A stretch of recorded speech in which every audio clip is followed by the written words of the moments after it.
Continuamos con el segmento 3 de Visión Global Más Plus, programa número 197, con el discurso del alcalde bolivariano economista Alberto Sobal Barro como orador de orden en el acto en conmemoración de los 213 años de la firma del Acta de Independencia de Venezuela. Y fue ese llamado de Bolívar el que hizo reflexionar al resto de los miembros de la sociedad patriótica, de la Junta Patriótica instalada en Caracas.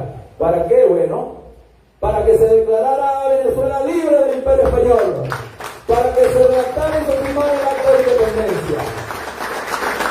Fueron los inicios políticos del Bolívar guerrero, guerrerista coronel, que juró allá en el Monte Sacro, cumpliendo ya su primera promesa, sin estar en la primera batalla.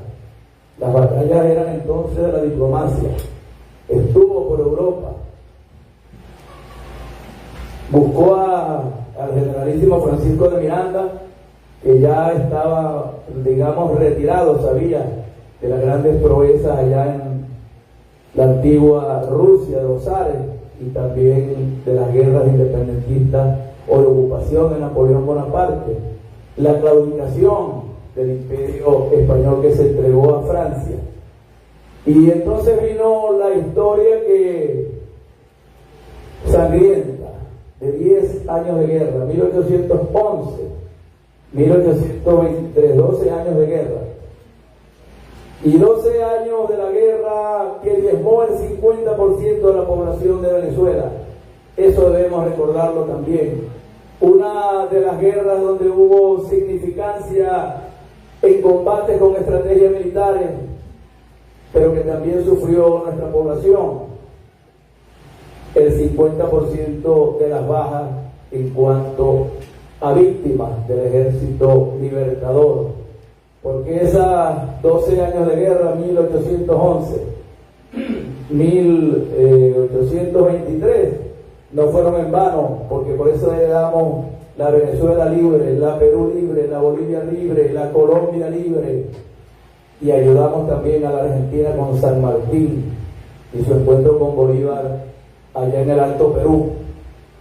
Cuántas cosas hermosas escribió Bolívar, cuántas batallas con significancia histórica, todas son históricas, pero hacemos ahí un recuerdo de lo que pasó entre 1811 y 1823, y a mí me llama la atención el tema de la pérdida de la Primera República, y ha tenido Bolívar que irse allá a Colombia, derrotado, y estar por Santa Marta y escribir el manifiesto de Cartagena, y después volverlo a intentar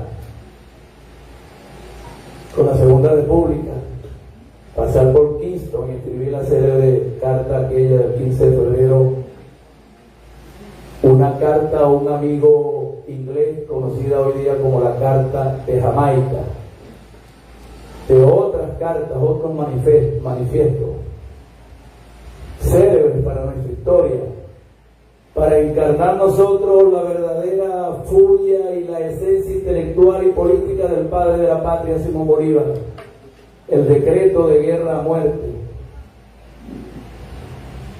Recordamos la Migración Oriente, ¿verdad? La capitulación de Miranda, terminó allá y murió preso en la Carraca, todos lo recordamos antes. Estaba pensando, eso era lo que estaba pensando Miranda ahí todavía, porque aquellos hombres que creemos en la independencia, en la libertad, los que creemos en verdad en la paz, no quisiéramos guerra. A veces las guerras suceden porque la diplomacia fracasa, pero la diplomacia fracasa por los grandes intereses de las grandes potencias del mundo, los grandes imperios de hace 1000 años y de hoy día. Por eso sucede.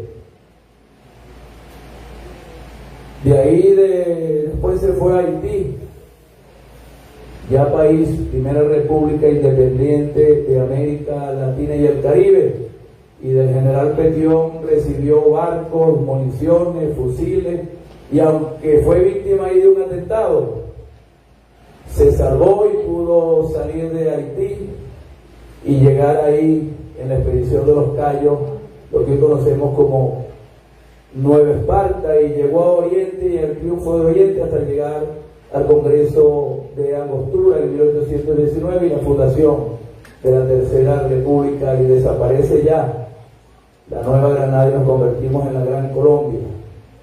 Después vino en 1821 la insigne batalla de Carabobo, la celebramos hace poco. Y aunque nosotros en la historia nos vendieron los centralistas y la Cuarta República, que la batalla de Carabobo, que fue emblemática, no fue la última batalla. En Carabobo triunfamos. Los realistas recularon, capitularon y se refugiaron en Valencia y en Puerto Cabello.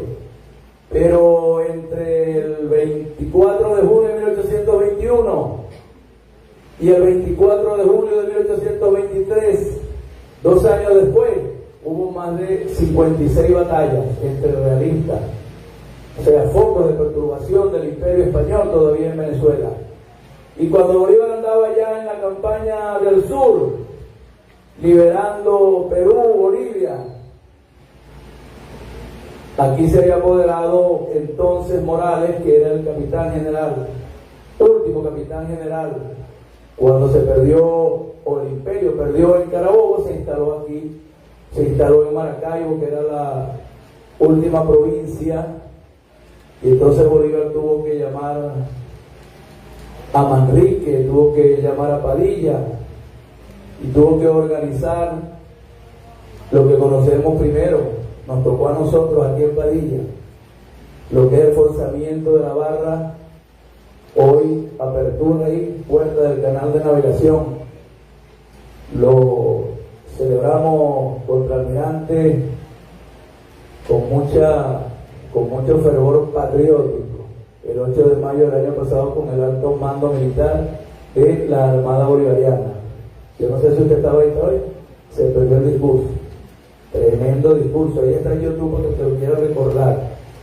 Y de la manera, la táctica y la estrategia, porque aun cuando los españoles nos doblaban en buques de guerra, vinieron reforzados desde La Habana, Cuba, y aquí nosotros nos reforzamos con el neogranadino Almirante Padilla, José Prudencio Padilla. Hay que buscar a Brown para que nos diga, ¿verdad? Nos echa la historia.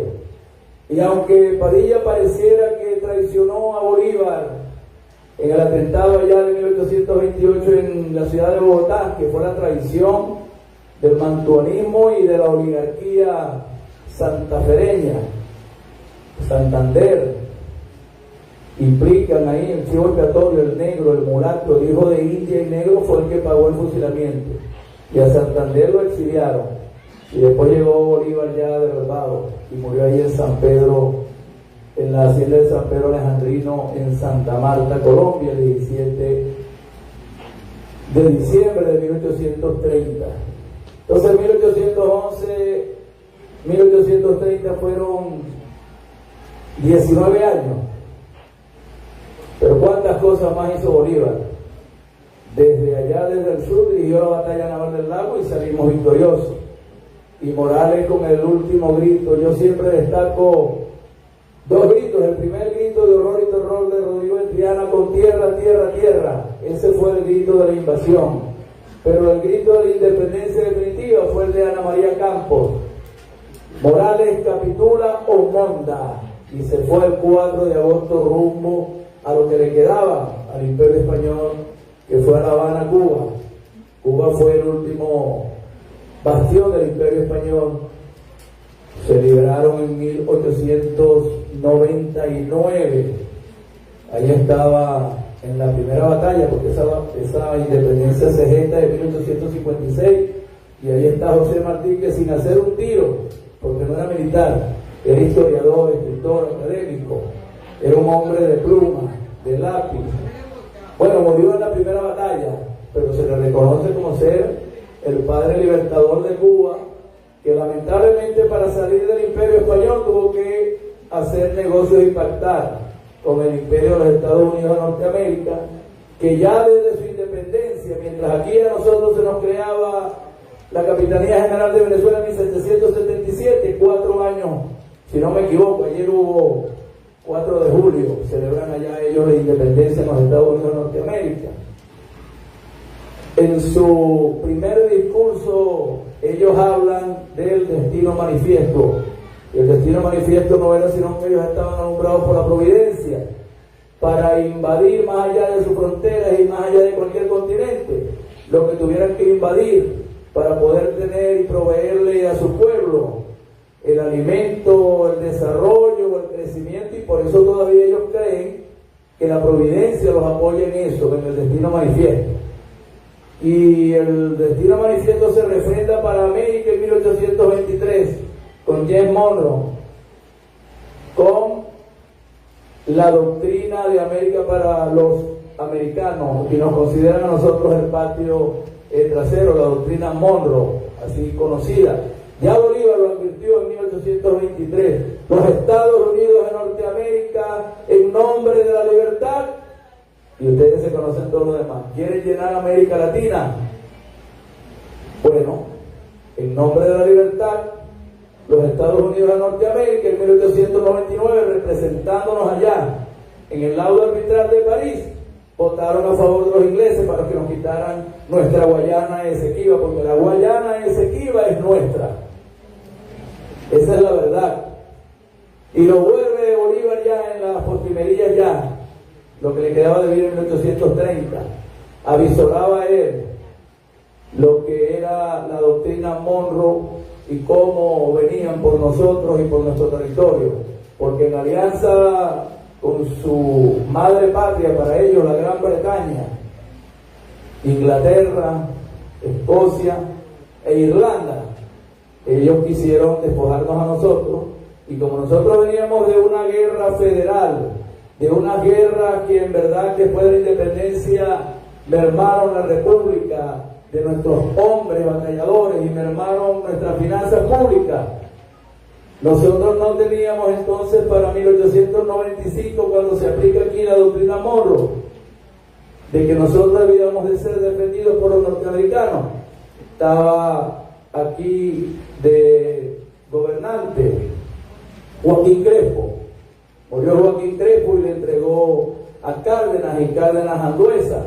¿Y llegó quién? El Cabito Castro en 1899, y asume la presidencia de la República en 1901, y después, bueno, defiende la patria como la defendió Bolívar, con la invasión de los grandes intereses anglosajones. Y ahí la palabra que rememoro yo a veces en su célebre discurso de quien quiera sobrellar el suelo sagrado de la patria, fue así su expresión.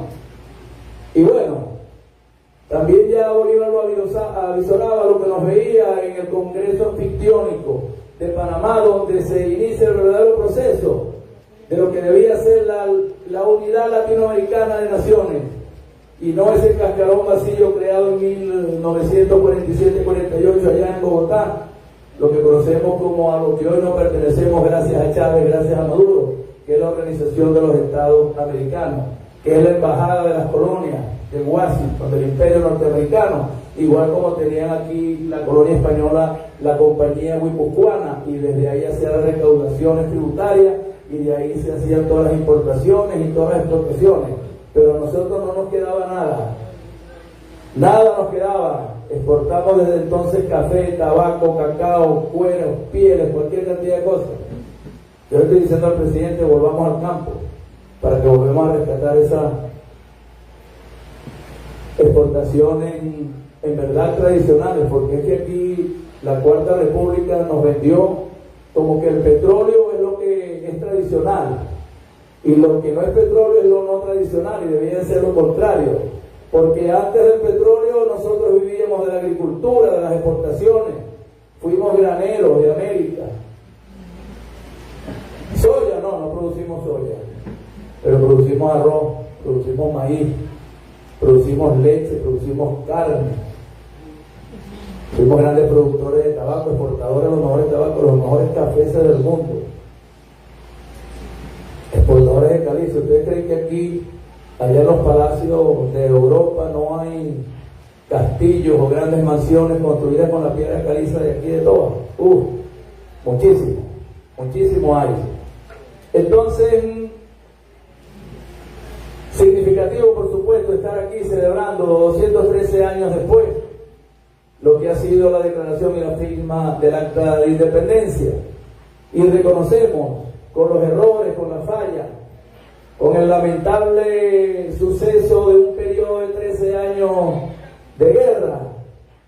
Quiero que todos de pie le demos un aplauso a nuestros padres libertadores, a la sociedad patriótica del 5 de julio de 1811, porque se dio la celebración de la firma del Acta de Independencia, y nosotros vamos a tratar de un discurso común ¡que viva la independencia!